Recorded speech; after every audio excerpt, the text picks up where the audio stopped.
All right, so I'm 2A Michael J, and I'm giving you a little bit of an update. I had kind of realized that I didn't post my initial finished project of my 18-inch SPR build, but I did finish it. Kind of been going through a couple of things. My girlfriend had a baby on February 2nd, so I just kind of been dealing with being a father first and foremost, but I did finish it. And it turned out really well. I liked how everything fit together. To be completely fair and honest with you, I only have about 40 rounds down the pipe. I just did the initial testing just to make sure everything cycled, functioned, and it does. It seems to shoot well, at least. I didn't have any sort of failure to feeds. It cycled well. I'm just just doing a simple function check with a new AR15 because you never really know what could go wrong. Pretty simple system as far as AR15s go. You got your direct gas impingement. The main thing you kind of have to keep an eye out for when you're building an upper receiver is how the gas block is, if you dimple the gas block onto the barrel, making sure all your gas ports are lined up correctly, and you don't want it to be overgassed, undergassed. With the rifle length gas system, it's a pretty smooth shooter. The recoil impulse is pretty smooth. It's much less violent than my 11.85 inch PWS, but it turned out pretty well. And I did end up recording about a third of myself putting together my upper receiver, and then my phone ran out of memory, and that's kind of why I wasn't able to post it. And instead of disassembling the whole thing, I just kind of decided to set this build aside and just test fire it when I had the time. And I'll be grouping it here soon. And the purpose of this particular rifle here was to be more of a mid-range rifle build where I could hit targets. Hopefully my goal was to group 2.5 MOA at 400 yards, maybe 500 yards, and with an 18-inch barrel, that's possible at least. And so far this seems to be at least relatively accurate. I just ordered the ammunition that I'll be mainly running out of this, which is M87 green tips. I think that's I'm at least going to try it out, see what this likes.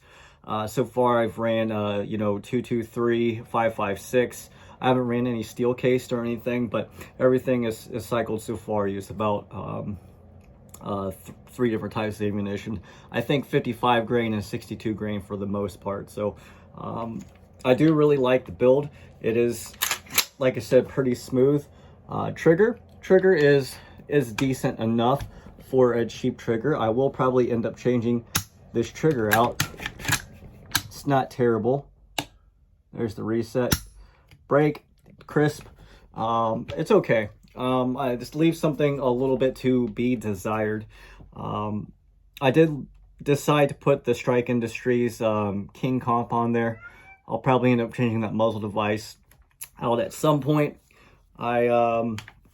Something that's kind of cool about this is that if you ever have an adjustable gas block, these handguards, these gridlock handguards, you're able to take off and put on. It does seem to at least hold on very well. It's a solid handguard.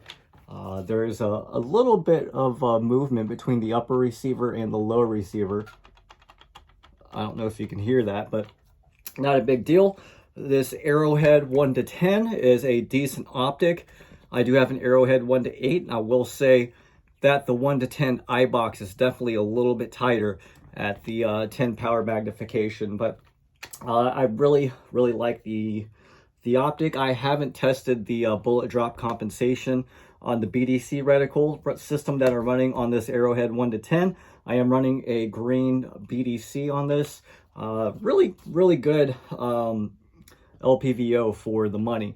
I picked this up with the mount for a little under 400 bucks for this 1 to 10. So if you can find that for this price, it's really good. And then the Sharps Rifle Company, nickel boron bolt carrier group.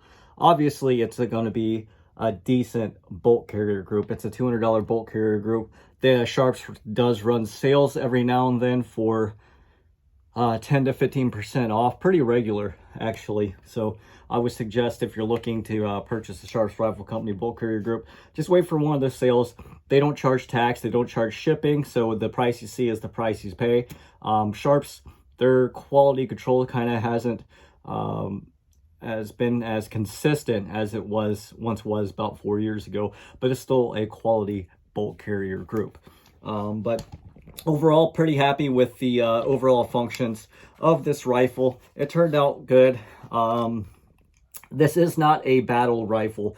This is a special purpose rifle. I built it for a specific reason, and that was to be a mid-range AR-15. I did not want to build another 20-inch, 24-inch A2 clone. I've built three A2 clones, Army issued A2 clones, and I just really didn't want to do another 20-inch, 24-inch A2 clone. I wanted something that stuck out a little bit more. That's why I chose the paint job. Everything I chose was with a intended purpose. The ballistic advantage, stainless steel fluted barrel, really good barrel, and then the bolt carrier group. I mean, that's the heart of this rifle right here. I could run a better optic, but I meant for the money, I was really trying to keep this build within about 1,200 bucks altogether. I would have met that goal if I didn't Cerakote it, but overall, I think it's a decent looking rifle. It's definitely something a little bit different, something you don't see every day at the range, and it's definitely mine. I am very happy overall with the build. So my next build that I am working on, I am going to be working on that lightweight build. I got all the parts in. Well, I got all the parts ordered, I should say, and I'll just go ahead and show it here. I was going to choose a Midwest Industries ultralight handguard with the titanium barrel nut. However, I went ahead and decided to go with the Battle Arms Development rigid rail. It's a good looking rail. I'm going to say it's very lightweight. So this is 13.7 inches. And the Midwest Industries that I was looking at was 14 inches. I believe this weighs 8.1 ounces with the barrel nut. The Midwest Industries ultralight weighs 7.4 ounces. So this weighs like 7/10 of an ounce more than the Midwest Industries ultralight. However, the reason why I picked this is I found this on the I think it's G4Gguns.com, and it was $130 for this handguard. I also ordered like 5 Glock 17 magazines as well. I think they had those for 21 bucks a piece. So I ordered a bunch of these Glock 17 magazines as well. I thought 21 bucks isn't a bad price to pick up some extras. And this Battle Arms Development rigid rail. And what's really funny is that right after I purchased this, Primary Arms actually had a sale on the Midwest Industries 14-inch ultralight handguard for like 180 bucks. I would have picked that up all day for 180 bucks. Although Primary Arms charges, 12, 15 bucks for shipping. Plus they charge tax. So even on that handguard, I was still looking at a $210 handguard. Whereas I think I paid $7.99 for 5 magazines, $7.99 for shipping for 5 magazines, and the handguard itself from that G4Gguns.com. So that's kind of why I chose the Battle Arms Development rigid rail, but it's a decent looking rail. I'm hoping that it holds up. I'm next week I'm getting this Cerakoted, the lower receiver Cerakoted, It's a Aero Precision lower receiver. I'm sorry, I think it's a Spikes Tactical lower receiver, and then a Aero Precision upper receiver without the forward assist to help save a little bit of weight.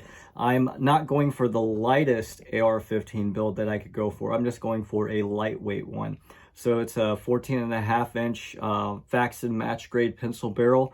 I'll be pen and welding a VG6 Epsilon muzzle device on the end, and I'll be Cerakoting the uppers, the lower, the handguard, Stormtrooper white, and then I'm also be Cerakoting a Glock frame and a Glock slide Stormtrooper white as well, because I got the white and gold Glock, and I'm going to match that with a white and gold AR-15, and those are going to be more competition focused pistol and AR-15 kind of combo. So you can kind of put the the colors together to kind of keep the theme. I'm in the process, just purchased a ADM UIC Mod 2 ambidextrous lower receiver. Waiting on my tax returns to come so I can get a ADM UIC Mod 2 upper. I found a website selling that particular upper for, I think it's $1,060 shipped, brand new. It comes with, I think, a Surefire war comp on the end, a decent bolt carrier group, and a Radian Raptor charging handle on top of that. On top of Magpul MBus Pros for the flip-up sight. So I think for $1,060 shipped, it's a heck of a deal. So I'm waiting for my tax return to come for that. Be Cerakoting that OD green. Because the OD green ADMs are basically impossible to get, even though they do sell them from the factory Cerakoted.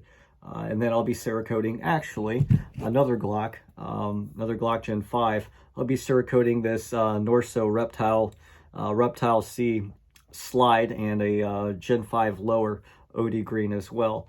I actually thought, because the green kind of goes with the reptile theme, I'm not sure I'm going to keep the barrel, but I could actually put like a red thread protector to kind of make it look like a serpent tongue. Thought that might be kind of cool, but I'm not entirely sure yet. But the Glock 19 and the ADM might go together. And after that, I'll be I'm thinking about doing like a Geisley build or something like that. Got the trigger ordered for my ADM build. I'm using a Geisley SSAE. Picked that up for $189. I don't usually buy $189 triggers. Even the nice triggers that I purchased, like the Hyperfire PDIs, I buy for 120, 128 bucks. The Rise Armament triggers, the RA535s, I buy for like 135. So that's usually about what I stick to as far as the price point goes for AR-15 triggers. I'm in the process of testing still some Glock Gen 5 triggers. I've got a Overwatch Precision tack trigger that I'm testing, a Killer Innovations Velocity trigger, and the Tyrant Designs CNC ITTS Gen 5 trigger. I was in the process of purchasing a Timney Alpha competition trigger for the Gen 5, and I have been looking for Apex Gen 5 triggers, Terran Tactical Gen 5 triggers, and the Johnny Glock's trigger I'd really like to try, but that's about a $270 trigger system. And I gotta pay tax because he is a fellow Floridian, so we're looking at, a $315 trigger overall, and just not in the market to be spending that much on a Glock trigger. $100 for a Glock trigger, can swing that all day. I'm cool with that, but $300 for a Glock trigger, it's a little tough. I'm also looking at purchasing two more Glock Gen 5, two Gen 5 19s, another Gen 5 17. I'm going to kind of focus on that platform a little bit. Not that I'm a Glock fanboy, but I surely really appreciate the simplicity that Glocks are known for. Just the parts availability, the whole ecosystem of of Glocks is top notch. Glocks are far from perfection, but you can't really deny the aftermarket support. Cheap magazines. If something catastrophic were to happen in this world, finding Glock parts would be much easier than almost any other pistol platform out there. And the SIG P320 is catching up, and the Beretta 92 FS used to have a healthy, at least, magazine surplus and part surplus back when it was the sidearm of the United States Army. But since they've kind of went with the SIG P320, that's definitely been at least catching up with the Glock. But hands down, the Glock platform is probably the easiest platform to work on. I really like SIG's fire control unit, being able to switch that out between frames, and so you can choose the frame size that you want, keeping the trigger system. However, if you really want to change out the actual trigger itself, the trigger shoe and stuff, it's kind of a pain. H&Ks are kind of a pain to change out. I helped a buddy change a VP9 trigger out one day, and we had just had springs flying. It is not an easy process, at least for the H&K VP9 and the P30 from what I've seen. But that's why I really like the AR15 platform so much. The AR15 platform is so simple, and the parts are so plentiful. There's just so much to choose from, and that's kind of naturally why I gravitated towards Glock. It's not because I like Glock. I like the simplicity of Glock, and I like the aftermarket support of Glock. So that's kind of what I've been focusing my efforts on, and buying magazines and stuff. I think I'm up to 39 Glock 19 magazines. I'm up to like 7 or 8 Glock 17 magazines. I've only got two Glock 19 Gen 5s and one Gen 5 17. I'm working on purchasing through a Blue Label program a few more 19s at least. But that's kind of my update. I'll keep you guys posted when I do more reviews and stuff. I'm going to start trying to get better into video editing. Like I said, I purchased a microphone. Let's see. Don't have it plugged in right now because I'm still working out the kinks on it. I purchased this microphone. It's supposed to be pretty good for the money. I purchased this ring light, a tripod. You know, I don't make money at this, so anything that I spend for my YouTube videos is going all towards, it's all lost for me, basically.